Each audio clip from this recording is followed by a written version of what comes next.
Hello, I'm William Kumwembe, and this is Business Time, a magazine program where we bring you major business and economic news stories making headlines. And in the program today, Treasury outlines pressure points for budget. We speak to Finance Minister. And also in the program, Stock Market explores virtual conferencing for annual general meetings. We have these and other stories. Stay tuned if you could.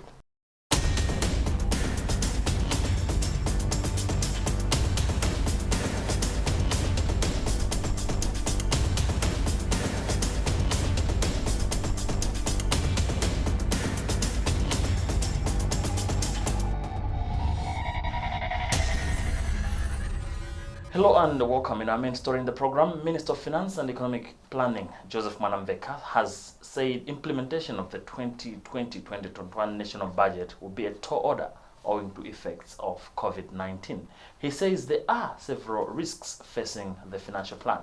Justin Mkweu has the whole story in this report. Budget implementation has been clouded with numerous challenges, including fiscal pressure, unpredictability of budget support, procurement hurdles, and poor public finance management. Consequently, there has been a mismatch between revenue lines and expenditure, and in most cases, the Treasury has been resorting to borrow domestically to fund the deficit. Mwanamveka said in the past months, revenue streams have been greatly affected due to a slowdown in economic activities. The budget session was supposed to start on the 8th of May, but it has been postponed. It is our hope that before the end of June, 3rd of June, maybe we'll have a session where we can present our budget. It is also our hope that the challenge that we have of COVID-19, I hope by that time maybe it should have, this problem should have gone out. If that be the case, then we'll be able to present the budget before the end of June, because by 1st of July, I'm supposed to have a budget. I don't know if indeed this challenge still remains, and there are chances of presenting the budget. I'm told there are provisions in the budget that allows the minister to spend for 4 months by presenting what we call an interim budget, like I did, I think last year. I did also an interim budget, if you may recall, that allowed the minister to spend within a period of 4 months. I don't expect that to happen. As I said, it's my prayer and my hope that this challenge we have of COVID-19, maybe by that time we will not have it. That's my prayer. Issue is we have a challenge in the sense that as we speak now, we have a challenge in terms of even this COVID-19 has actually affected both the economy as well as the budget. In terms of the budget, as you may be aware, that our borders are closed. As we speak now, the borders are closed. That means that we are no longer collecting duty or import duty or all the taxes that we are paid at the border. We are no longer getting that. And also for the domestic taxes, we also have a challenge because even the companies, most of them have closed. Their operations have slowed down because of COVID-19. So that we did have a challenge. But as government and as Minister of Finance, we are trying to find other sources of revenue. As you may be aware, we have talked to a number of bilateral as well as multilateral institutions, and I'm glad that our received very good response, because we have talked to IMF that has given us money to help us in terms of the budget and also for balance of payments. And also we have asked the World Bank and African Development Bank. We have also talked to the bilateral like China and India to give us a moratorium for payments of both the principal and interest for our loans. I'm glad to report here that the response has been quite good. So what is going to happen is that we'll take those resources that we are supposed to pay for the loans. We'll use that money now for to beef up our budget. That's what's going to happen. Obviously, as I've said, it's a challenge, but we'll do our best. We'll make sure that the economy still runs properly. You can actually see that even the economy, despite the challenge that we have, our economy is still stable. We still have a stable exchange rate. Interest rates are still low. as we speak, and I want to assure the nation that as the Minister of Finance and also through the Reserve Bank of Malawi, we make sure that our economy still remains stable despite the challenges that we have. However, Mwanamveka said the government is in talks with potential development partners for a possible budget support to help cushion the resource envelope. Speaking in an interview, taxation expert Emmanuel Kaluluma said the Treasury should tame its appetite for expenditure and operate within budget ceilings. Key contributors into the 2020-2021 national budget are suggesting that the next financial plan should focus on recovery from possible effects of COVID-19 pandemic. The stakeholders feel that the pandemic will have grave effects to the economy. Institute of Chartered Accountants in Malawi, for instance, suggests that the next budget would have to outline a possible recovery plan from exogenous shocks, including COVID-19 pandemic. In a recent interview, Employers Consultative Association of Malawi President George Kaki also said the employers in the country expect the government to channel more resources towards. The Malawi Stock Exchange has said it is exploring ways in which listed companies could host their annual general meetings in the safest way as a precaution against spread of COVID-19. The ideal options include video conferencing, according to Malawi Stock Exchange Chief Executive Officer John Kamanga. He said the local boss is discussing with listed companies on available options. We're trying to come up with some ways so that at least we don't defy actually the government directive in terms of having a maximum of 100 people on the meetings. And you find that most of the listed companies have got shareholders of more than actually 1,000 shareholders.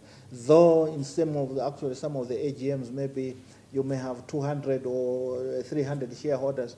So what we're trying to do is that we would like to come up with the guidelines to our listed companies so that at least we can have what we call one-way virtual AGMs, whereby I would like to see to it that at least listed companies can actually send through either electronic or hard copy to the shareholders or the shareholders within their register. And then once they have sent that, they could put up an advert so that the shareholders could ask as many questions as possible as they can, so that at least once the companies have harvested those questions, then they should be in a position, for example, the chair or the chief executive, actually through a pre-recorded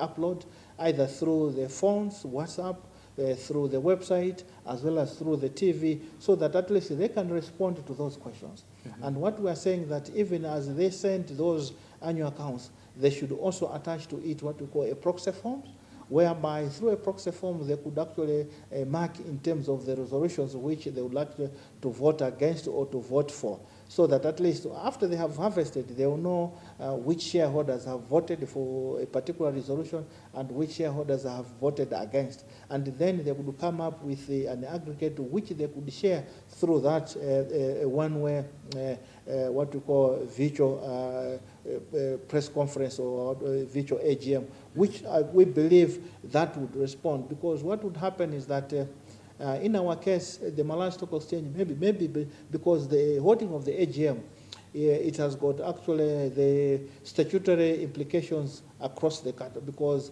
the AGM is also mandatory under the Companies Act, mm-hmm. and the Malawi Stock Exchange is not a custodian of the Companies Act, which means you need to go and seek waivers from the Register of Companies. Mm-hmm. So once actually the Register of Companies gives a waiver, when they say, okay, you may not hold the AGM this year, then the Malawi Stock Exchange would fall. But the Malawi Stock Exchange, we have no authority mm-hmm. to give a waiver on the AGM because we are not a custodian of the Companies Act. Mm-hmm. So the Companies Act is under the Register of Companies, and the Register of Companies have got authority to provide those waivers through the Ministry of Justice and Constitutional Affairs. So individual companies would have to seek for these waivers? You're quite right. Individual companies have to seek waivers from the Register of Companies. Yeah, you're quite right, because these are like, I would say, measures which have been put to just actually to pass through this era. You know, just like now, you find that we, at churches, mm-hmm. a church of maybe 2,000, we have been told actually to have a maximum of 100. Yeah. So you have empty seats, and some of the churches have completely closed. And we have seen some churches also just going on the TV. So these are just mitigating factors on how can we address. It's not permanent. That's why what we are saying is that you can use the uploads. So for example, if the chairman and the chief executive do a pre-recorded message in terms of the AGM, it can be uploaded on the WhatsApp. Yes, we have a majority of people who are on WhatsApp. Yes, the bundle could be expensive, could be a challenge, but then as a shareholder, you may need actually maybe to sacrifice. It's a position of give and take, to sacrifice so that at least you can hear from your chairman, you can hear from your chief executive. The other method is that at least to have a preload on the TVs. You know, it will be expensive, but at least they can actually choose to go into 4 or 5 TV channels which we have, the MBC, TTV, Joy, Zodiac, Mibawa TV. So they can choose, and then on top of that, they can also have a pre-recorded on the radio. So all these other channels which we have used in terms of these are mitigating communication methods whereby we can reach as many as possible as we can.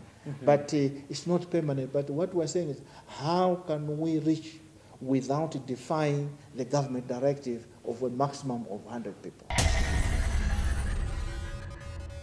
The Enterprise Development Fund says it has given out 650 million kwacha out of the 15 billion kwacha the government allocated for COVID-19 response. Its Chief Executive Officer, Mavis Mangulenje, added that the fund is currently processing applications of up to 4.4 billion kwacha. More in this report. Speaking in Lilongwe on Tuesday, Mangulenje said apart from training the groups, they have also trained about 1,346 individuals on how to manage successful businesses. She said so far her institution has received applications for about 4.4 billion kwacha, which they are processing. At the moment, we have trained a lot of people, about 4,900 groups on average, with 15 people minimum people in that group, in those groups, and also some individuals above 1,346 trained. So thereafter, we've assessed them, and we are doing appraisals, but we have started disbursing. As I'm talking to you, we are around 650 million. But by Friday, the figures should change because disbursements happen every day. So the figure I'm giving you now is last Fridays, but today is Tuesday.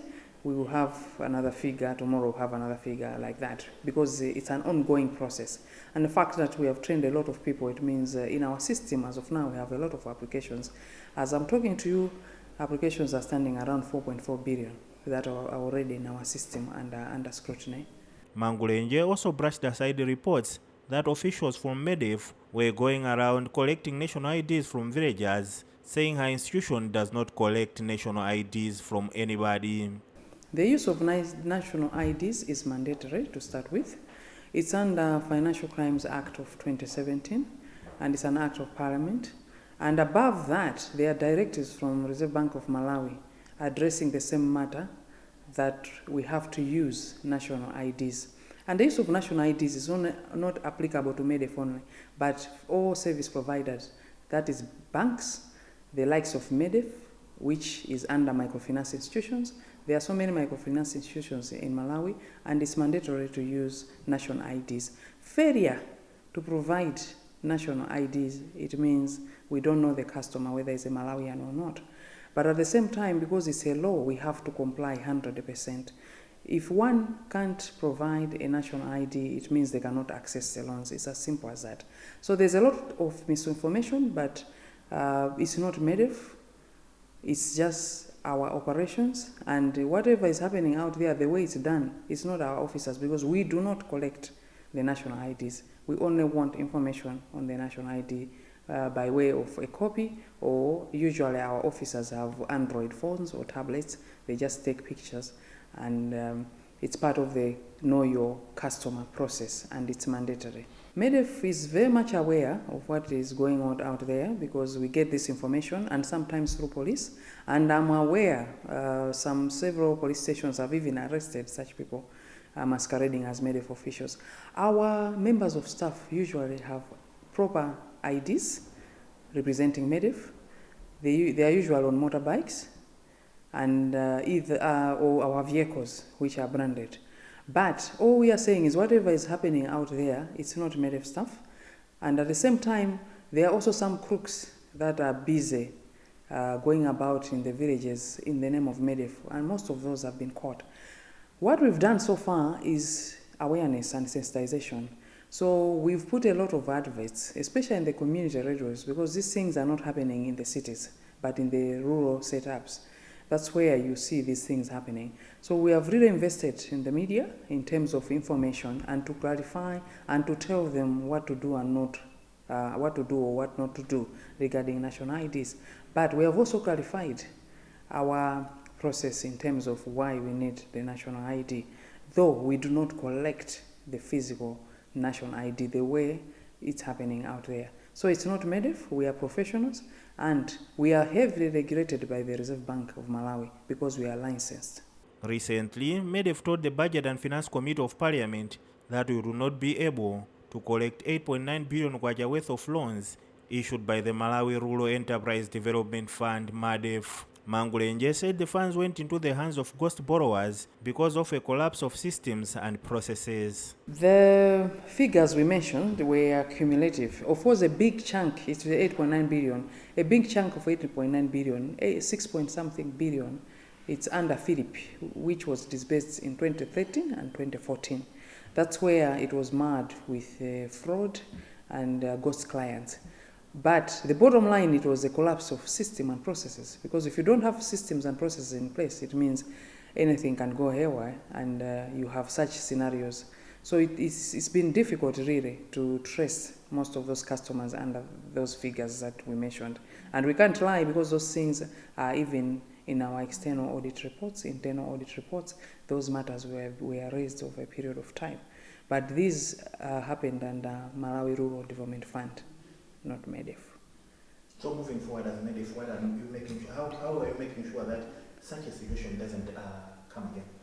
We have devised new systems and procedures and processes to disburse loans, and we are complying 100% with the regulatory requirements according to the central bank, because we were licensed and we are heavily regulated. And at the same time, we have improved operational efficiency 100%. That's why, even in terms of our performance, it has completely changed from loss making, and we have started making profits just because we have improved operational efficiency. Recently, the Budget and Finance Committee of Parliament Chairperson Sosten Gwengwe urged MEDEF to be extra careful when extending loans to Malawians to avoid a repeat of the MADEF scenario.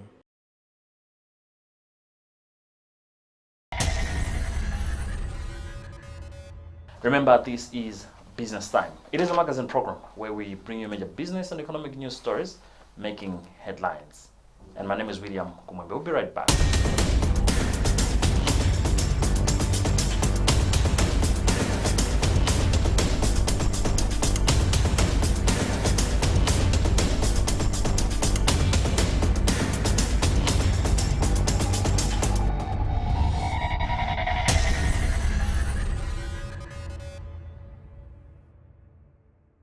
Welcome back. A local wealth management and consulting firm, Sycamore Consult, has tipped industry players to enhance enforcement of ethical conduct among employees to help curb corruption and fraud.